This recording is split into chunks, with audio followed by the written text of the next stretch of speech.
In addition to his career with the Scouts, our guest editor, Dwayne Fields, is an explorer. He was the first black Briton to reach the North Pole. For his programme, he wanted to share the story of someone whose life has inspired him, but who many people haven't heard of. Matthew Henson, an African-American who in 1908 made history as one of the first men to reach the North Pole.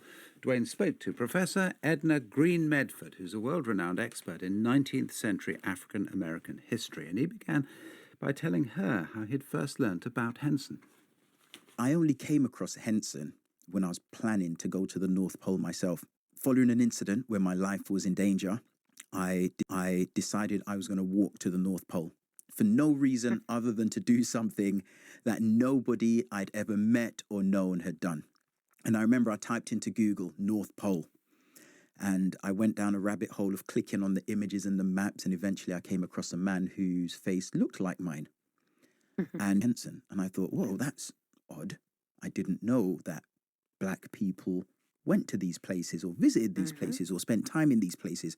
And instantly I felt like my goal of achieving or making it to the North Pole was that much more achievable because somebody who looked like me had done it before. Oh, he was a remarkable man. Wasn't he just? Indeed, indeed. I guess in a family like his, going out and seeing the world wasn't something that was realistically possible, was it? You couldn't hope to go as far afield as the magnetic North Pole, which he did. He didn't have many options in America. I mean, he was born a year after the Civil War. The Civil War ended. And of course, slavery had ended, but it didn't make things much better for people of color. And even though Henson was born into a freeborn black family, he didn't have any advantages. He was born in poverty. So he couldn't expect that he would be able to accomplish the things that white children dreamed of, but he dreamed anyway. The interesting thing is there were opportunities for black men, at least, to go to sea. So we sometimes forget that there are a lot of black mariners through the 19th century, and of course even before that time, but especially in the 19th century, they're on board ships, either as enslaved people or as free black men. And so they go because there's more freedom at sea. You can't segregate easily when you're at sea, when you're on board a ship. I mean, when you think about how far Matthew Henson came, it's clear that he couldn't do it on his own. And I think one of the most influential people in his life would be Robert Peary. Absolutely. Meeting Peary really did change his life. I'm not so sure that Henson ever thought about traveling to the North Pole before he met Peary, but it certainly did change life. Peary being able to depend on Henson, and he did depend on him for an awful lot. I think we sometimes forget that Peary may have been the head of the expedition, but it was Henson who actually kept it together, because we know that during those trips, he built bridges, he repaired them, he trained the teams, he became an excellent dog driver, just did all of these things Peary either did not have time to do or didn't really want to do or may not have had the skills to do.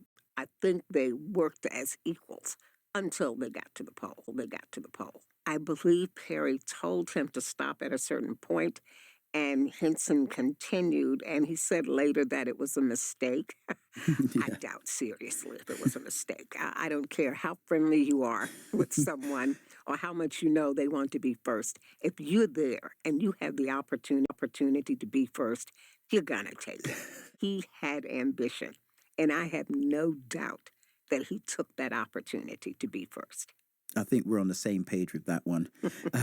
So on returning from the pole, these are men who've sought the prize arriving at the magnetic North Pole in the 19th century. This was a place that was so sought after by so many. These were the astronauts. The societal aspirations were to get to places like the poles, the Antarctic South Pole or the Arctic North Pole. On returning, you'd expect that both men would return to a hero's welcome. Is that what happened? Definitely not. not in America at that time.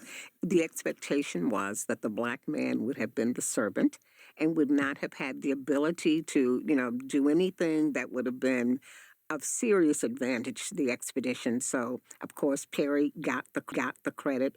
Perry, interestingly, did give credit to Henson and the Inuit men who were with them, but he didn't give them credit for being there first. He took that credit all for himself.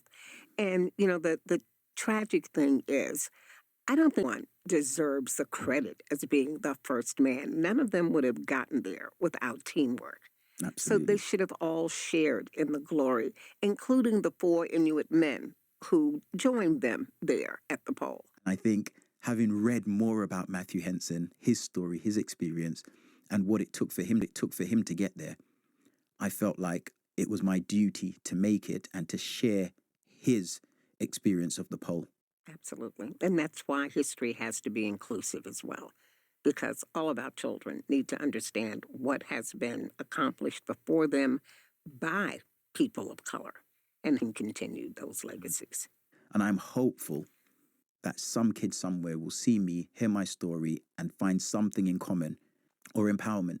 And I think Matthew has done that for me. I'm going to say thank you, Dr. Edna Greene Medford, for giving up your time. Thank you so much. It's been my pleasure. And that was Dwayne Fields, our guest editor, talking about the 19th century explorer, Matthew Henson.